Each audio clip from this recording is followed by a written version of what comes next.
Nabi Muhammad SAW, Bapak Ibu sekalian, setelah pulang dari Isra dan Mi'raj, karena itu perjalanan malam hari, beliau pulang sudah pagi. Pada saat itu pagi sudah mulai kelihatan matahari di pagi hari. Awal pagi kita di waktu syuruk, gitu kan. Duduklah Nabi SAW di depan Ka'bah. Duduk depan Ka'bah, merenungi kejadian semalam ini, kejadian yang spektakuler, yang luar biasa.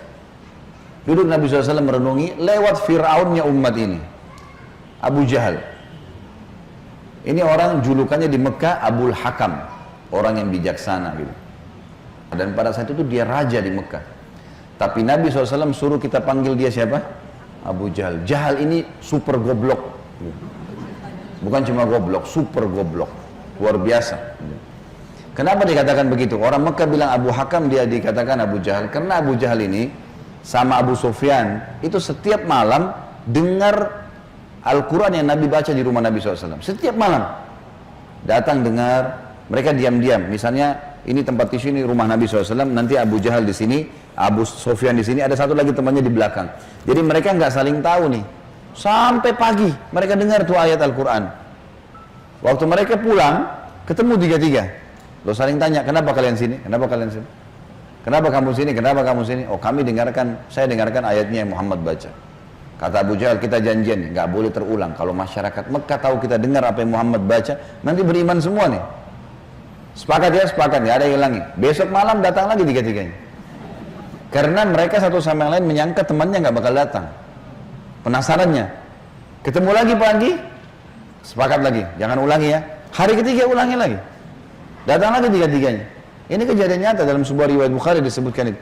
Maka tiba-tiba saja setelah itu, saya lupa namanya satu orang tokoh Quraisy itu yang bilang sama Abu Sufyan, wahai Abu Sufyan, bagaimana pendapatmu apa yang kau dengar dari Muhammad?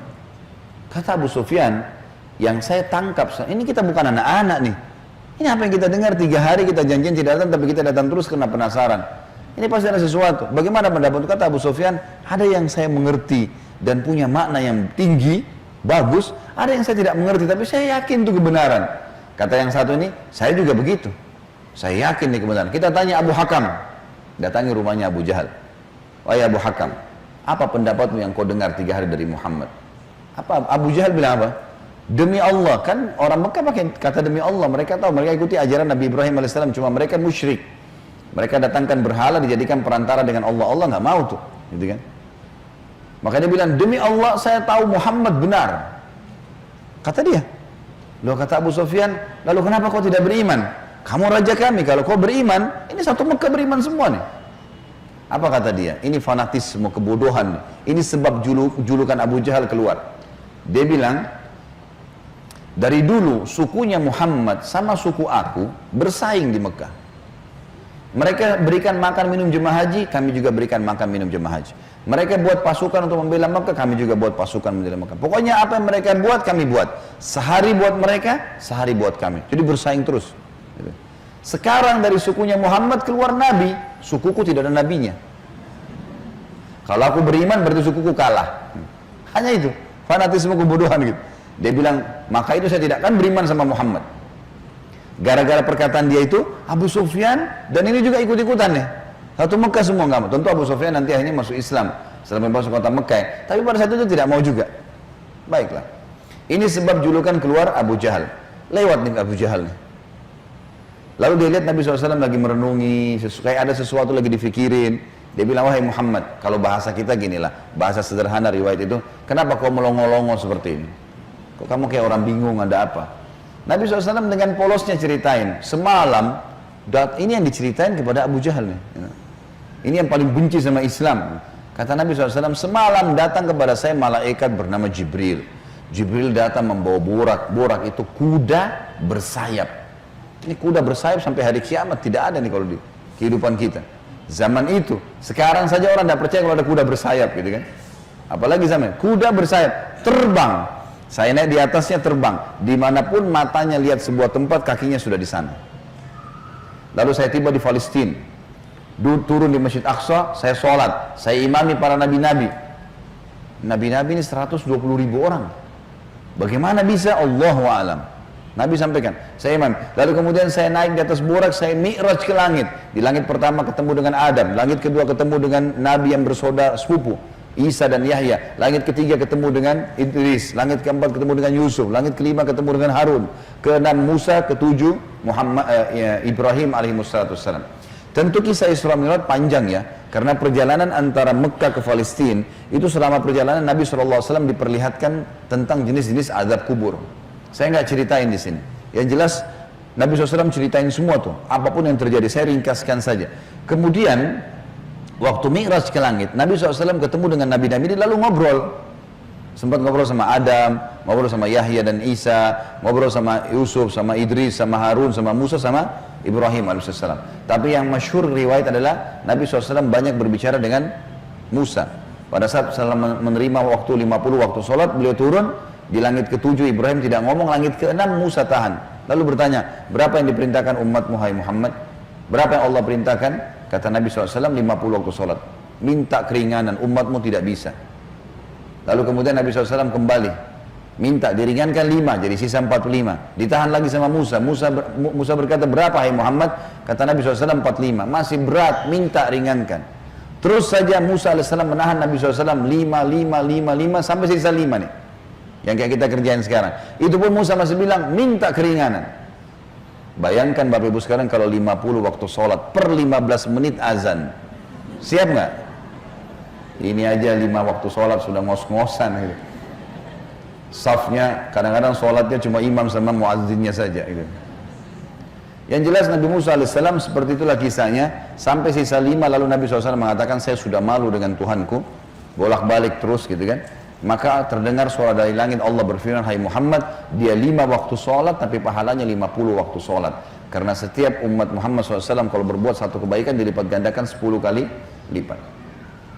Ringkas cerita adalah Nabi SAW mengatakan, saya balik ke Mekah, saya balik ke Palestina, lalu balik ke Mekah.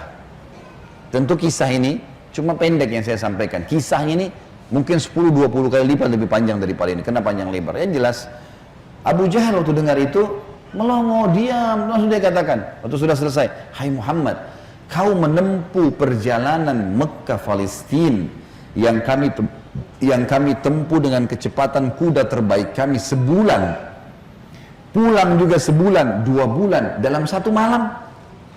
Kata Nabi SAW dengan penuh keyakinan, iya. Abu Jahal dengan semangat mengatakan, hai Muhammad, kau mau ceritain tidak ke orang Mekah kalau saya kumpulin mereka? Kata Nabi SAW, iya. Nah, emang mesti diceritain kan? Bagi Abu Jahal ini gila nih, nggak masuk di akal udah. Kuda terbang, bersayap, pergi ke Palestina perjalanan sebulan. Sama kalau kita sekarang di masjid ini ada yang bilang, tadi Bapak Ibu sekalian saya jam 8 pagi take off dari Jakarta ke Jeddah, sekarang sudah tiba lagi dari Jeddah. Percaya nggak kira-kira? 9 jam pergi, 9 jam pulang. Ada pesawat loh ya. Bagaimana zaman dulu? Sebulan pergi, 9 bulan, 1 malam, bayangkan. Dan ini juga sebuah pelajaran Bapak Ibu sekalian, tidak gampang menjadi sahabat Nabi. Bapak Ibu harus bersyukur, saya sangat bersyukur kita lahir sekarang. Betul sahabat punya fadilah, tapi kalau kita hidup zaman dulu kita bisa seperti Abu Jahal. Susah jadi seperti Abu Bakar tuh, nggak gampang. Ada orang di kampung padang pasir buta huruf ngaku Nabi. Coba, beriman nggak kira-kira? Kita sekarang sudah lahir, orang tua kita sudah muslim, Quran sudah lengkap, masjid banyak, banyak dai-dai bisa nyampein dalam bahasa kita. Kalau zaman dulu, berat sekali itu. Baiklah. Abu Jahal bilang, wahai Muhammad, kau mau ceritain? Kata Nabi SAW, iya. Dipegang tangan Nabi SAW oleh Abu Jahal, dibawa ke sebuah bukit namanya Bukit Abi Kubais. Bukit ini Bapak Ibu sekalian, dulu di zaman itu ada di sebelahnya Safa dan Marwah. Ini khusus untuk iklan saja. Orang naik ke atas dan yang boleh naik cuma budak. Ada satu budak ditugasin, dia cuma dia. Yang lain nggak boleh naik. Kalau naik dipenggal nih, nggak boleh. Ini khusus berita penting. Seperti kalau ada yang mau serang Mekah atau ada kepala suku yang mati, ada anak kepala suku yang lahir, seperti itulah. Abu Jahal naik ke atas Bukit Abi Kubais bersama Nabi SAW. Waktu orang-orang lihat ada 2 orang. Pertama kali dalam sejarah Mekah, Bukit Abi Kubais dinaiki oleh 2 orang dan mereka kaget di atasnya raja mereka Abu Jahal. Dan yang satu adalah Nabi Muhammad SAW, orang terpercayanya Mekah. Ini ada apa nih? Maka orang-orang kafir kumpul karena Abu Jahal, orang-orang beriman kumpul karena Nabi Muhammad SAW. Waktu mereka sudah kumpul, Abu Jahal bilang, wahai masyarakat Mekah, dengarkan baik-baik apa yang Muhammad mau sampaikan. Ini kalau Abu Jahal niatnya baik, mau nyampein dakwah, luar biasa pahalanya kalau dia masuk Islam. Masalahnya tidak, dia mau mempermalukan Nabi SAW. Niatnya itu. Maka dia bilang, silakan hai Muhammad. Nabi SAW ceritakan dengan polosnya. Datang Jibril, borak, kuda terbang, Palestina, sholat, dan sampai selesai. Lengkap, panjang lebar. Allahu alam berapa jam waktu itu. Biarlah disampaikan. Sampai selesai semua, apa yang terjadi? Orang-orang Mekah yang kafir, Bapak Ibu sekalian, bertambah kufur. Ini Muhammad gila nih.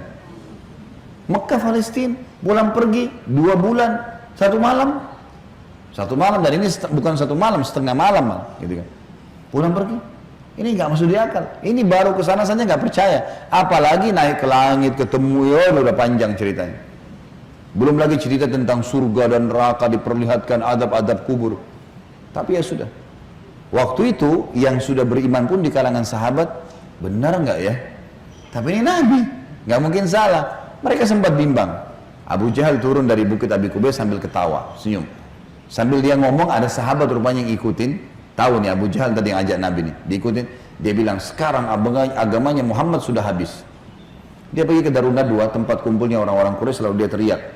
Dia bilang, hai Quraisy, berita gembira. Apa itu Abu Hakam? Agamanya Muhammad sudah habis. Udah nggak ada lagi agamanya. Kata mereka, memang kenapa? Apa kata Abu Jahal?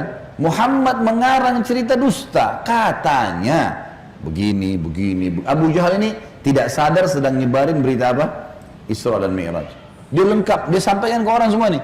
Datang malaikat namanya Jibril, datang burak, terbang ini, semua lengkap. Adab-adab kuburnya disebutin sama dia. Semua lengkap disebarin.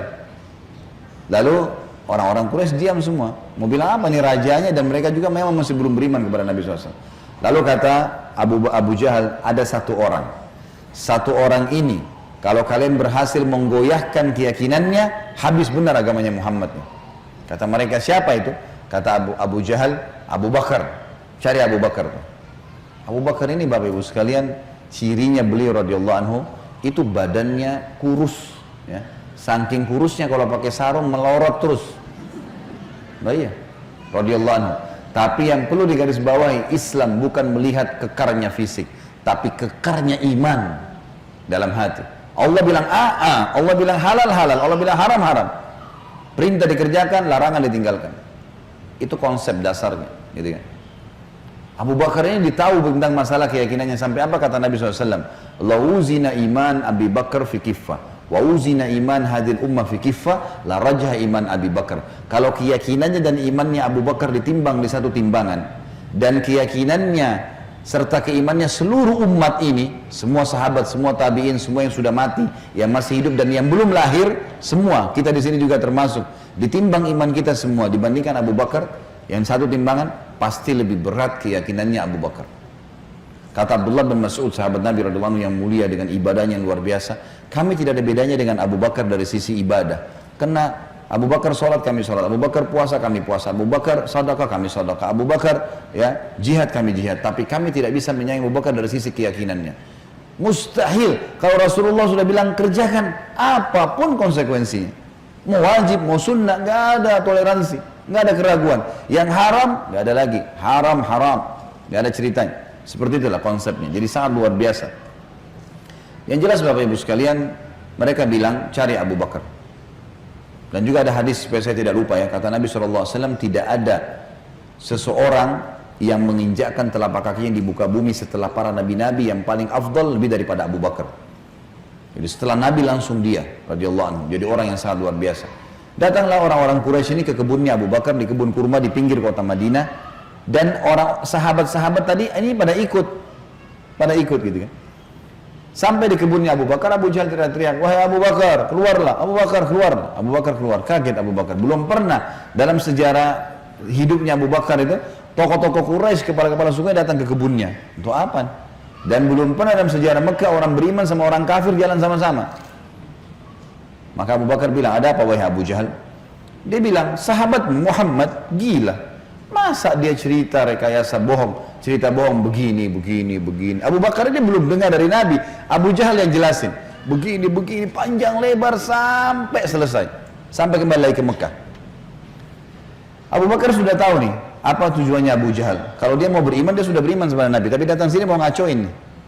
Kata Abu Bakar ada dua riwayat. Riwayat yang pertama, wahai Quraisy, bukan cuma Abu Jahal, wahai Quraisy, Muhammad mengaku turun wahyu dari langit ke rumahnya, dan saya percaya. Apa bedanya dengan dia kalau naik ke langit? Sama saja, tidak akan menggoyahkan saya. Riwayat yang kedua yang unik nih, dia mengatakan, wahai Quraisy, ketahuilah, kalau depan mata saya ada tembok warnanya putih, jelas putih. Muhammad bilang tidak Abu Bakar, itu hitam. Saya akan bohongkan mata saya dan saya bilang hitam. Luar biasa. Mau digoyahkan bagaimana nih? Tembok putih? Enggak, salah Abu Bakar. Oh iya, salah. Matanya salah. Bayangin tuh.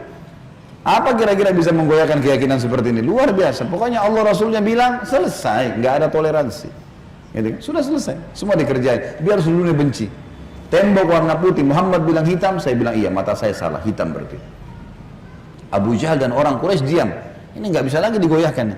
Abu Bakar radhiyallahu anhu tahu ada masalah nih. Dia tanya orang sahabat-sahabat, di mana Rasulullah SAW? Kata mereka di Bukit Abi Kubais tuh, dikerumuni orang. Abu Bakar ke sana. Pas tiba di sana dari jauh, Abu Bakar teriak, ya Rasulullah, suara keras sengaja. Orang waktu dengar orang teriak, semua bubar-bubar kasih jalan. Seperti kalau di masjid ada yang teriak dari belakang panggil saya, mungkin bapak ibu akan lihat ke arahnya. Suaranya keras sengaja. Nabi SAW melihat yang datang, Abu Bakar senyum, udah tahu siapa yang datang. Ini tokohnya umat nih, luar biasa. Jadi dia bisa membalik bapak ibu sekalian Abu Bakar dengan hikmah Allah. Satu Mekah yang ragu tadi, yang kafir dan yang beriman pun tentang Isra Mi'raj ini kembali semuanya percaya kalau itu terjadi. Dia bisa membalik itu dengan hikmah Allah. Ini kisahnya begini. Abu Bakar lalu mengatakan, ya Rasulullah, dengan suara keras, Abu Jahal datang ke kebun saya dan berkata, kalau anda menceritakan begini, diceritain semua sambil jalan sambil ngobrol nih, sambil bicara. Jadi orang pada makin nyebar nih berita Isra Mi'raj. Ternyata Abu Bakar sudah dengar sampai selesai. Pas tiba naik di Bukit Abi Kubais sebelah Nabi SAW, Abu Bakar teriak dengan suara keras, benarkah ya Rasulullah? Ini pertanyaannya. Dan di sini Abu Bakar tadi di kebunnya ingin meredam kekufurannya orang-orang kafir. Sudah berhenti gara-gara tembok putih jadi hitam tadi. Kemudian dia sekarang ingin mengembalikan imannya para sahabat yang sudah kendor nih. Waktu Nabi SAW sudah dekat dengan beliau, lalu dia mengatakan, benar kayak Rasulullah? Kata Nabi SAW, benar wahai Abu Bakar. Abu Bakar teriak dengan suara keras, Anda pasti benar. Kalimat Anda pasti benar membuat sahabat semua, iya ya, ini Rasulullah. Kok nggak mungkin salah. Kembali iman mereka lagi semuanya, gitu kan? Lalu Abu Bakar ingin membuat satu Mekah yakin Isra Mi'raj. Apa yang dia lakukan? Dia bilang, ya Rasulullah, saya mau minta satu hal bisa? Kata Nabi SAW, silahkan Abu Bakar. Di sini di Mekah, satu Mekah, semua tahu Anda belum pernah ke Palestina. Belum pernah ke Palestina. Dan di Mekah ini ada tokoh-tokoh Quraisy, bukan orang biasa, kepala-kepala sukunya, yang selalu bolak-balik Palestina. Yang Allah sebutkan, rihlatas syita'i was saif. Musim dingin dan musim panas, rekreasi mereka itu ke Palestina dan ke Yaman. Tiap hari mereka menghafal tuh Palestina, pintu gerbangnya, jalannya, pasarnya, semua dikenal. Masjid Aqsa mereka tahu semuanya, bahkan mereka tahu warnanya segala. Apakah Anda bersedia ya Rasulullah kalau saya panggil mereka, Anda menceritakan apa yang Anda lihat di sana, pintu gerbangnya, jalannya, bentuk-bentuk rumahnya, apa saja? Kata Nabi SAW, tentu saja. Lalu Abu Bakar panggil orang-orang Quraisy, wahai tokoh-tokoh Quraisy, kumpullah, dipanggil semua, kumpullah. Datang Abu Jahal grup nih sama teman-temannya semua. Tiba di situ kata Abu Bakar, hai Quraisy, Muhammad akan menceritakan sesuatu pada kalian tentang Palestina. Kalian semua tahu Muhammad belum pernah ke Palestina. Kalian harus tahu kalau Muhammad menceritakan sesuatu tentang Palestina persis seperti apa yang kalian tahu, warna pintu gerbangnya, jalannya, rumah-rumahnya, pasarnya, Masjid Aqsanya, harus sportif mengatakan Muhammad benar. Kalau ada satu saja yang Muhammad ceritakan tidak sesuai dengan apa yang kalian tahu, kalian punya hak mendustakannya. Setuju? Setuju. Muhammad gak pernah lihat, gitu kan? Kalau zaman sekarang, Bapak Ibu sekalian, saya mau ceritakan Bapak Ibu Masjid Aqsa, sekarang bisa. Tinggal pakai foto satelit, keramik yang pecah pun saya bisa ceritain. Ini keramiknya ada yang pecah, yang kesekian dari tiang sini, bisa dilihat. Imamnya lagi sholat, bisa kelihatan. Zaman dulu bagaimana? Harus lihat dengan mata kepala, nggak mungkin tidak. Kata Quraisy, baik kami setuju. Kata Abu Bakar, silakan ya Rasulullah. Dalam penutupan hadis Bukhari, kata Nabi SAW, Allah Azza wa Jal membukakan Palestina di depan mata saya. Seperti saya lagi lihat. Maka saya menceritakan mereka pintu gerbangnya, jalan-jalannya, pasar-pasarnya, semuanya. Bahkan saya bisa menghitungkan buat mereka tiangnya Masjid Aqsa. Gitu kan? Dan subhanallah, setiap kali Nabi SAW sebutkan tentang ciri Palestina dan Masjid Aqsa, orang-orang Quraisy dari tokoh-tokoh Quraisy mengatakan Muhammad benar, Muhammad benar, Muhammad benar. Terus, dan ini jumlahnya belasan orang nih. Tokoh-tokoh mereka mengatakan Muhammad benar, Muhammad benar. Pengakuan mereka sendiri. Ini nggak dusta, ini benar. Betul jalannya begini, betul rumahnya begini, betul pasarnya begini, betul Masjid Aqsa begini. Mereka akuin sendiri. Maka gara-gara kasus itu, satu Mekah jadi percaya Isra Mi'raj. Baik. Abu Bakar sudah selesai ini perannya. Sahabat sudah kembali imannya. Orang-orang kafir sudah tidak jadi lagi bisa membatalkan keimanannya Nabi SAW dan agamanya. Maka Nabi SAW ingin menutup Isra Mi'raj dengan kejadian yang luar biasa. Kata Nabi SAW, wahai Quraisy, ada satu bukti lagi. Kalau kalian yakin dengan bukti itu, kalian akan beriman pada saya. Kalau kalian tidak yakin, kalian tidak akan beriman selamanya. Kata mereka, apa itu hai Muhammad? Kata beliau, waktu saya sedang pulang dari Palestina ke Mekah, di atas burak tuh, kuda yang bersayap, saya melihat ada kafilah kalian. Kafilah ini 3 ekor unta ke atas, sedang jalan. Jumlahnya sekian belas unta, di atasnya ada fulan, orang-orang Quraisy, fulan, dan unta yang paling depan, unta berwarna putih, di lehernya ada kain warna merah. Di tengah-tengah lembah, mereka sempat kehilangan unta, dan saya lihat unta mereka. Lalu saya teriak, wahai Quraisy, unta kalian di lembah fulan. Karena Nabi kenal semua nih siapa yang ada di situ. Orang-orang Quraisy, tokoh-tokohnya. Ada lembah fulan, ambillah. Maka mereka mengikuti suara saya dan mereka menemukan unta mereka. Kafilah itu 2 hari lagi sampai di Mekah. Tanya pada mereka. Ini detail sekali nih. Kalau sekarang orang dari Bandung ke Jakarta, saya mau tahu mobilnya di mana, saya bisa ikutin. Sebentar nih. Ada kamera, ada satelit, canggih. Zaman dulu bagaimana caranya ceritain, kecuali kalau lihat dengan mata kepala. Ini bukti real.